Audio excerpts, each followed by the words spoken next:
Hello guys, good day to all, and we are back now to give you the very latest on the El Niño-La Niña update. This is for the month of April, issued for today, April 16, 2024. This is our English version, brought to you by Typhoon 2000 and Naga College Foundation, Typhoon Preparedness Center, and also our partners, Aboitiz Power, Bank of the Philippine Islands Sustainable with You, Avenue Plaza Hotel, the local government of Naga City, headed by our Honorable Mayor Nelson Legacion, and our Honorable Congressman Gabi Bordado of the 3rd District of Camarines Sur.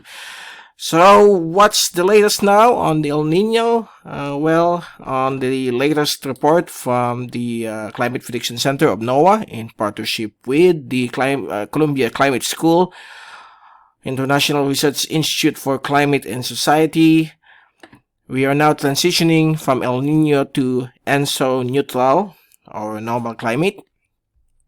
And this is likely for this month of April until June, with 85% chance. And we are already gearing up for a possibility of a La Nina developing by June to August 2024, with 60% chance. Okay, and if we take a look at the latest anomalies, as of April 3, it's still well within the El Nino threshold because of the high sea surface temperatures. And here on the subsurface anomalies, it's now beginning to cool down over the Eastern Pacific compared here over the Western Pacific, which is still not warm enough to produce thunderstorm activities across the Western Pacific. And here's the outgoing long wave radiation anomalies from March 11 to April 5. And most of the heat from the sun continues to escape because of less cloud cover and strong high pressure areas, mainly due to the El Nino. That's why we don't have any ample amounts of rainfall that could help these drought-stricken areas of the Philippine Islands. And here's the prediction from the NOAA CPC ENSO probabilities issued for this April 2024. Right now, we are in this box of March, April, May. So we are currently at 95% El Nino. But by May, or April, May, June, it is likely to shoot up to neutral conditions of up to almost 85%. And by June, July, August, the odds of La Nina will shoot up to 60%. And this is now the beginning of the development of La Nina. And based on the 6-month forecast, so this is the 6-month forecast, by September, October, November, La Nina is likely to reach its possibility at the matured level around that time, September, October time frame, at 83%, and it will still go up to 85 or 86% around October, November, December.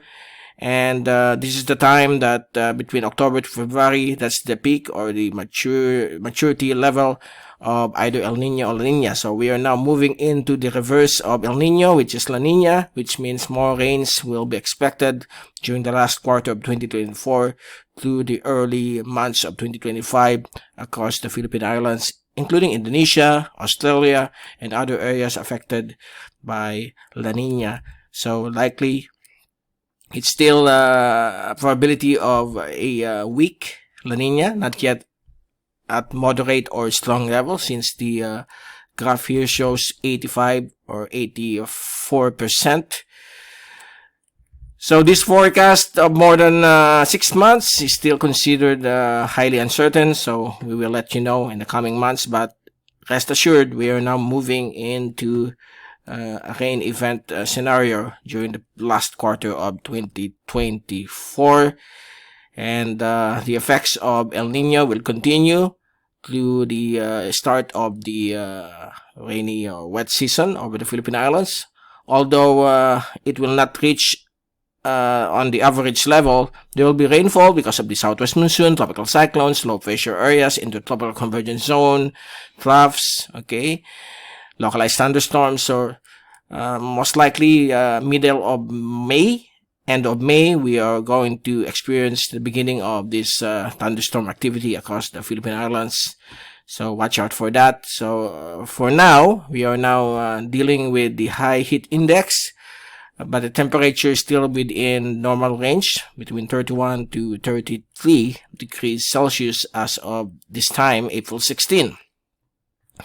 Okay, and if we take a look at the actual rainfall for March 2024 from Pag-asa, this is coming from their website, bagong.pagasa.dost.gov.ph. This is the normal rainfall for the month of March 1991 to 2020, and it shows here the Bicol region. For example, we have more than 100 to 200 millimeters of rainfall. Okay, but the actual for March, it's only 50 to 100 millimeters. So we have a drop of more than 50%, and also over the areas of Catanduanes, although Catanduanes to Sorsogon is near normal. And here's the legend, the percentage from the normal to either becoming more wetter or drier. And it shows here the whole of the Bicol region except for Albay and the southern part of Rinconada, Camarines Sur, which still near normal, okay, while the rest of Bicol region is below normal. And look at Masbate and Ticao, it's way below normal, okay, and the rest of Visayas except for northeastern Samar and some parts of northern Luzon, it's below normal. So here over the areas of Zambales Mountains, which includes provinces of Pangasinan, okay, also Bataan, some western portions of Tarlac and Pampanga is still above normal, but there will be some changes as we move into the heart of the dry season. So here's the actual rainfall beginning April 1 to April 14.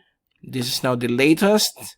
So as you can see, 1991 to 2020, Bicol region is around 101 to 200 millimeters in monthly rainfall average, as well as other parts of the country, while the actual rainfall is really devoid of any rainfall.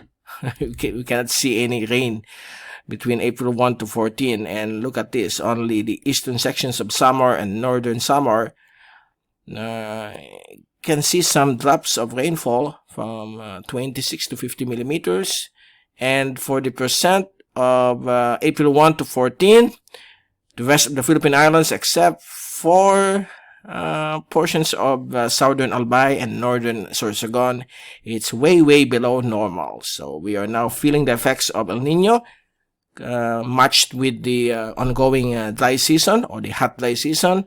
That's why we are having some lack or scarcity of rainfall across the Philippine Islands.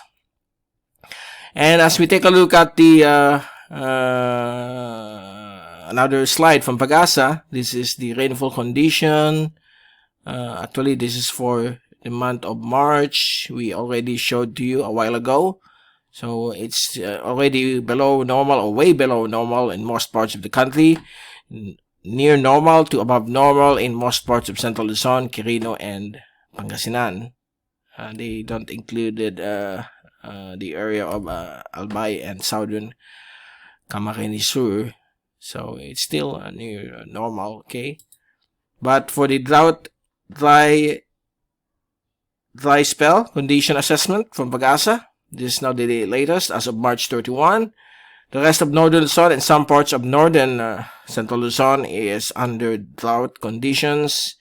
Also Mindoro, Palawan, parts of Visayas, and luckily for Mindanao, Davao region, Caraga, Sorsogon is still not affected by the ongoing moderate to strong El Nino.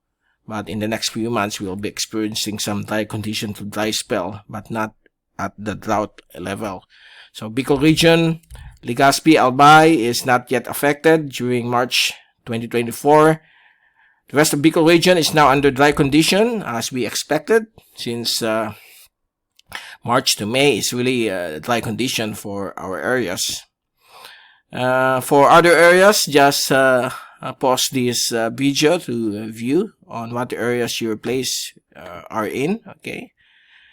Now for the outlook, by the way, this is issued April 3, 2024. So this is the latest one for Pag-asa.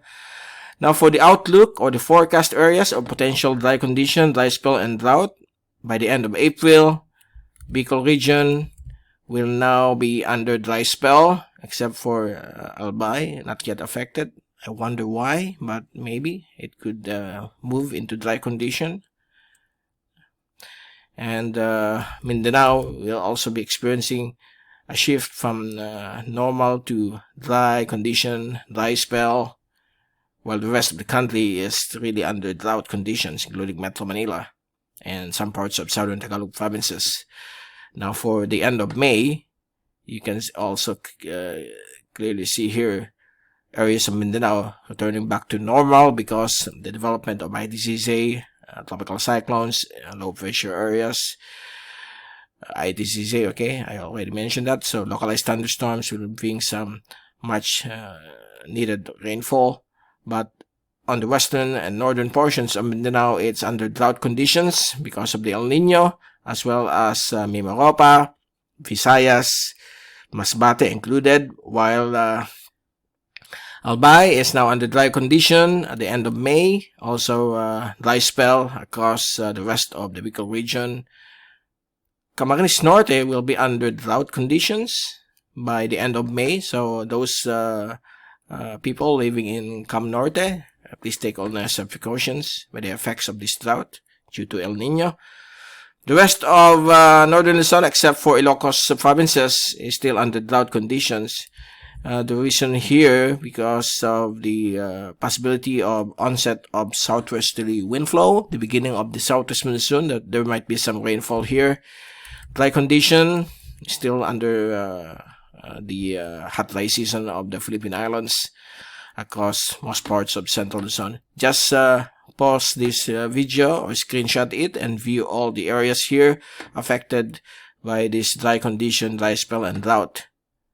Now, by the end of June, it looks like most parts of the country is returning to normal conditions because of the onset of the Habagat or the southwest monsoon.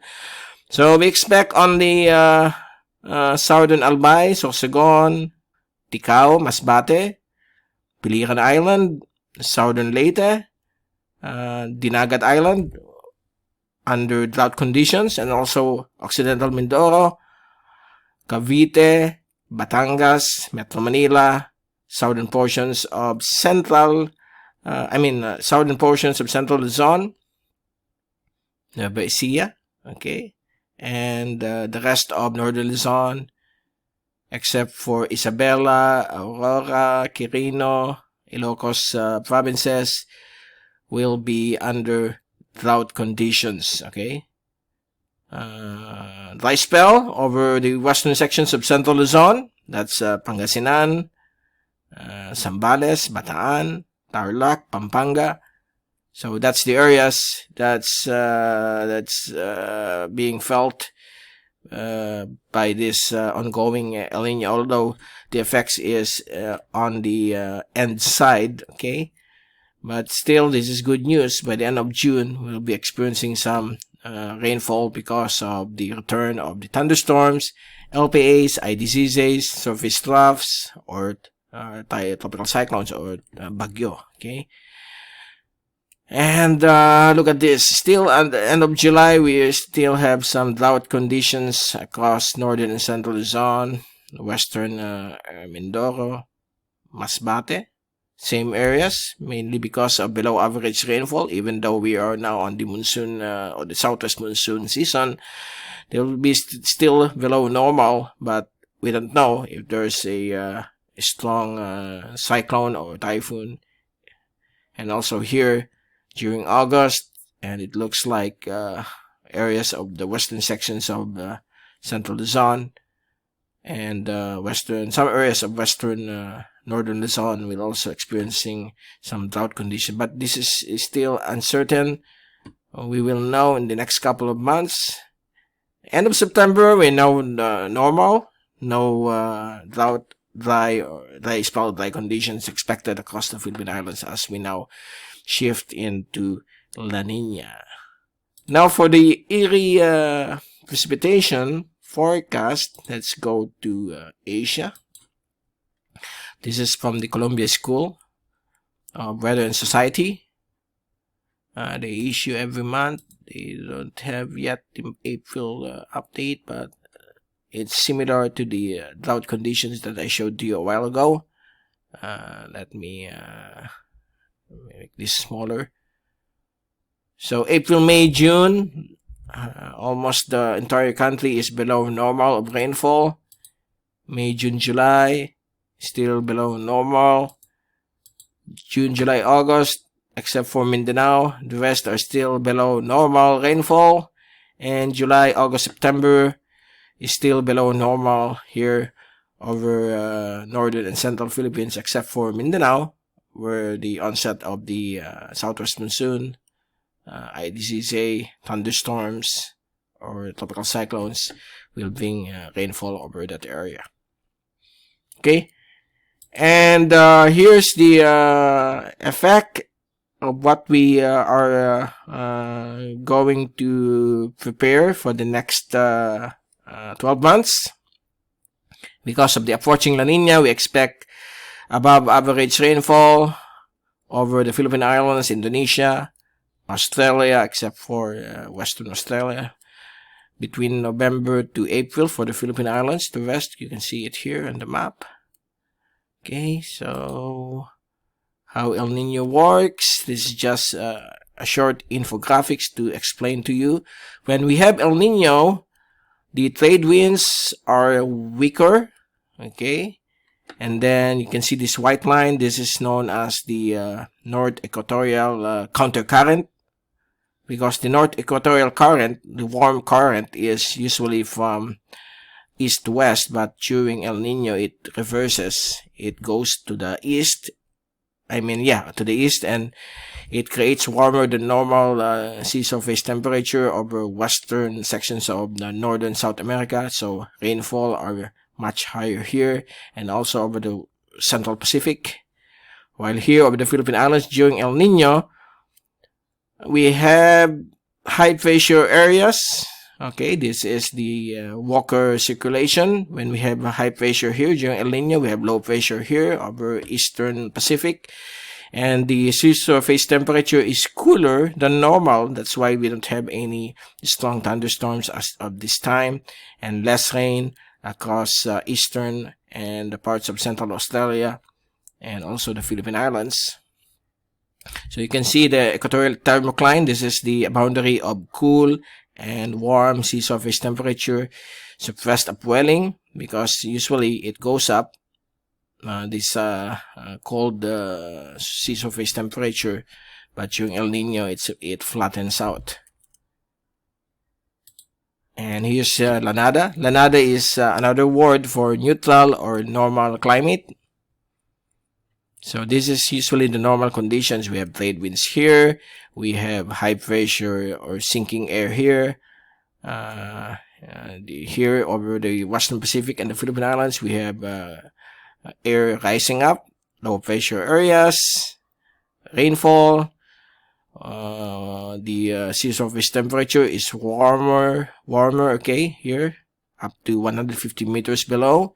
That's why we have lots of thunderstorms if we have neutral climate, and average rainfall across the Philippine Islands, Indonesia, and Australia. And you can see here the thermocline, the cooler sea surface temperature moving up. Now, if we have La Nina, it's a boost or the turbo mode of the La Nada or the neutral. Increased convection, more rainfall, increased rainfall over Australia, Indonesia, Philippines, more tropical storms, tropical depression, but lesser super typhoons or zero super typhoon. But because of the ongoing warming of the planet, we expect 1 or 2 super typhoons during La Nina. Just like what happened during the start of La Nina of 2020. We have triple typhoons that struck the Philippine Islands, particularly Bicol. We have strong trade winds here, cooler than normal here. And look at the stronger upweller, much cooler sea surface temperatures, goes up near the coast. And over the Western Pacific, it's much warmer. The sea surface temperature goes down more than 150 meters below sea level, so there will be more warm moisture across our country. Okay, so flooding is a problem if we have La Nina. But the forecast says it's going to be a weak La Nina. Let's hope it will just be La Nada or neutral condition. So here's again another graph that we got from the internet. Cold phase layers. This is during La Nina. Cold phase. That's a different word for La Nina. And El Nino is the warm phase. The cold phase players, you can see here, the equatorial ocean currents is very strong. More warmer in the Philippine Islands. More rainfall. Cooler water in the Eastern Pacific. While during El Nino, there is a strong countercurrent ocean flow, okay? Oceanic current moving on a reverse mode towards Ecuador and Peru. That's why the rainfall is focused here. While here, warm waters flows eastwards, the sea level drops, okay? More high pressure areas over the Western Pacific. That's what we are experiencing right now. Drier than average rainfall. So that's the scenario when we have a warm phase climate, or known as El Nino. So this is La Nina, this is El Nino. So we will keep you updated again for the next report on the El Nino La Nina. We will return by next month, May, to give you more updates on this phenomenon. From Typhoon 2000, this is Mike Padua saying good day to all. Have a great week despite the extreme heat index. Don't forget to drink lots of water. And also don't forget to subscribe to our channel, MrTyphoon.com if you're viewing via Facebook, or MrTyphoon.tv if you're using YouTube channel. Okay? Just type it over your browser and you will go to our websites. And also our main website, typhoon2000.ph, although we don't have any tropical cyclones, but when we spotted one, or there will be a tropical cyclone formation and development, we will activate again that website. Thank you so much, and God bless to all.